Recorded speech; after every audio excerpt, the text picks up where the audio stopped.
the list is pretty impressive. It's Prescott, Hurts, Herbert, Carr, Mahomes, Burrow twice, Jackson twice. You throw Russell Wilson and Justin Fields in there once or twice. You're up into double digits with elite quarterbacks. So when you looked at this, kind of how did you approach what can the Browns defense do against these elite quarterbacks?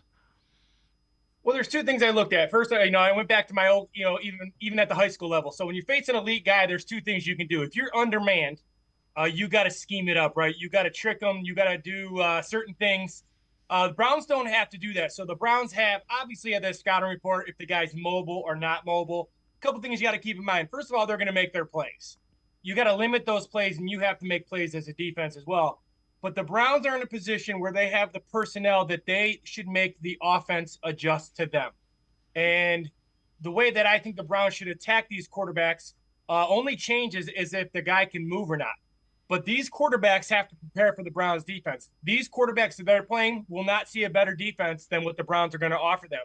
And the Browns got to kind of have that mentality when they go into practice that these quarterbacks are going to see something they haven't seen before.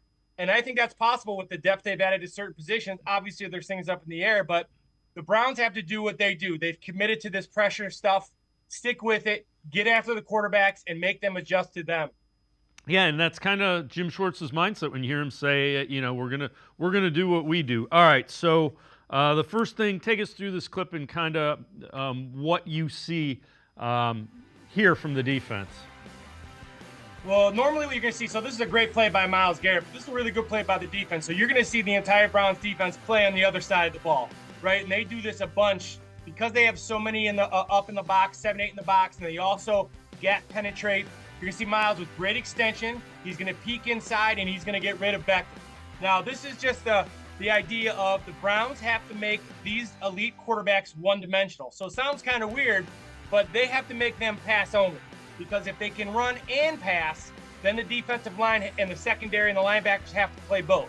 As good as these quarterbacks are, if they do not have a run game, they will struggle. Now, of course, they're elite and they'll make some plays, but in terms of sacks and protection and things like that, without a run game, it's going to be really, really tough. So what the Browns have to do is make them one-dimensional, get to that second and third and long, and then they got a chance. And then if they win first down, they're in control now. So I think the first thing they got to do is make them one-dimensional.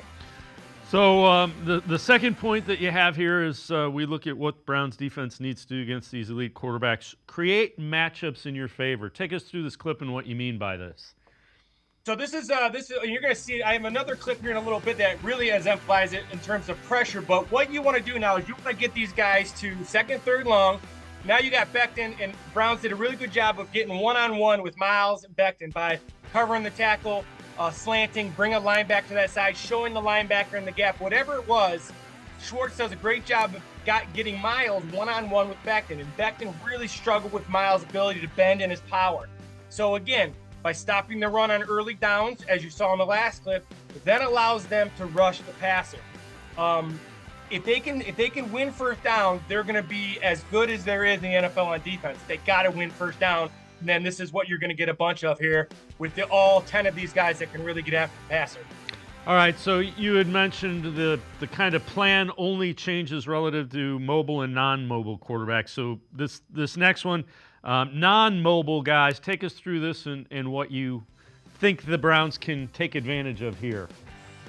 So as this play goes through a couple times, you're going to see the Browns defensive tackle. He's got Jordan Elliott, who's not long along with him, but they have guys who are as good or better. He's just going to get in that B gap. You're going to see Myles Garrett up on top. He's going to get in C gap. Now, what the Browns do really, really well is that you can't see is you're going to see the center look to his right. And the reason he looks to his right is because that's where Dalvin Tomlinson is, and that's where Walker was walked up. So he had to adjust and make sure they had enough bodies to the right, which creates a one-on-one to the left for both Elliott and Myles. Now, Elliott wins here in B gap, but this is the idea of a non-mobile quarterback. The thing you have to do to a non-mobile quarterback, besides getting sacks off the edge, is continuously pressure him right in his face. There's nothing that bothers a quarterback more, especially a mobile guy, than pressure in his face. It gets his eyes down and not where they should be downfield. So, when the Browns face the Prescotts, Joe Burrow, Herbert, Derek Carr, Patrick Mahomes, a little bit different, but that inside pressure is going to help those elite guys who don't move very well. The other thing that you point out is with the non-mobile guys, you can put 7 in coverage. Yeah, so what you get is that if you can only rush 4, now that guy he's a mobile pocket guy. So you think I'm going to use Justin Herbert as an example. If Justin Herbert gets 3.5 or a little bit above that to throw the football, he's going to find a guy. The reason why the Browns have to be able to win with 4, which they can, especially if it's 3rd and long, is that they're now covering with 7. If you're covering with 7, you can take away all those underneath routes, all those hot routes, anything underneath the short controlled passing game. And then you're in man coverage, and then those receivers have to beat your elite DBs. And that's why you went out and paid those DBs. So again, it goes back to winning on 1st down. But if the Browns face a non-mobile elite quarterback, get that A-gap pressure and allow those 7 guys behind you to cover. All right, so this next one is mobile guys, and because of the mobility, you're saying add a 5th guy in pressure. So take us through this. Well, you're going to, over the years, Lamar Jackson, these guys can move, have really struggled with pressure. So this is a really cool blitz by Jim Schwartz. So as the play rewinds a number of times, you're going to see Zadarius Smith is on the guard and Myles Garrett is on the tackle out there. Now, what the Browns do very well, again, you're going to see the center. The center is going to have to block Walker, who's no longer with the Browns, but it doesn't matter. It's just a back. So you're going to see 79 has to block Walker. Walker's not blitzing.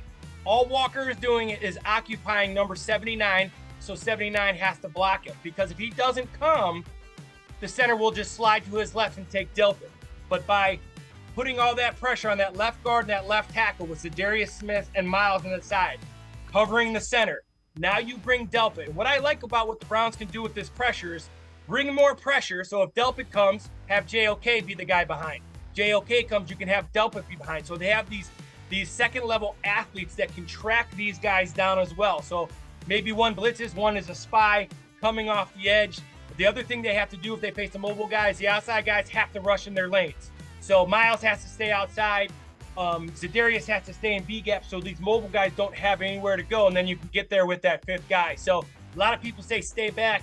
What's shown to be real successful at all levels is bring pressure on these mobile guys. Make them make decisions quickly or run with the ball, and then use your athletes, which the Browns have. So again, just a really cool scheme by Schwartz, and everybody says, how does Schwartz get these one-on-ones? Here's a great look at it. All right, so the next point that you have with these elite quarterbacks is a guy who really has stepped up, Jeremiah Owusu-Koramoah. So if you look at this snap, watch him number 6, watch him redirect his screen, and then he is just shot out of a cannon. And I got, this past week I was at mandatory minicamp for all 3 days, and I had an opportunity just to sit there on the sidelines and be 3 to 5 yards away from JOK, and to see his explosion in person is so impressive. I also think he's added some thickness, especially to his lower body. So now he's just, it's hard to put into words how explosive this guy is. So whatever your plan is, use this guy as a weapon. Bring him off the edge, in which he had sacks off the edge. Bring him in, bring him in the A and B gap if you think you have a matchup there that you like. Put him in coverage. Spy him on the quarterbacks. Whatever it may be, use this guy like a weapon. Use him like an offensive specialist, a guy that you just use all over the field to make plays. I think JOK is going to be a multi-all-pro guy starting this year. I think the Browns should use him wisely, find the matchup they like, and get him in space and let him run around like a wild man. So the last point, we got a couple of clips for this one, is most importantly, just don't change. And that's kind of the mindset that Jim Schwartz always has. So this is the last day of mandatory minicamp. You got Cedric Tillman versus Newsome. Very heated, very explosive, like in-your-face kind of 7-on-7. Then you're going to see Martin Emerson against Garrett against the Jets. Now, the reason I like these clips, it kind of shows the mentality that the Browns have. The Browns have this mentality of no matter who they're playing, they're going to get in your face and they're going to challenge. And I always thought, it looks great, throw the fade, but the fade percentage is so minimal, even in the NFL. When you throw the ball over 10, 15, 20 yards, that completion percentage goes way down. So I think one of the keys that the Browns have to do is not change too much. Be who they are, make the offense adjust to them. Part of their success on defense is also that offense doing their part, getting ahead, making the other team have to pass because they're behind. Special teams getting good field position, pinning them back. This is a complementary game, and this defense is can be as elite as their offense and special teams are. But these two clips is kind of don't change who you are. You were really good last year. Have that swag, have that attitude, and be good at who you are. You can't do something you're not good at. So if you're going to go down swinging with what you do. It's even the Texans. They lost at what they did. That's okay.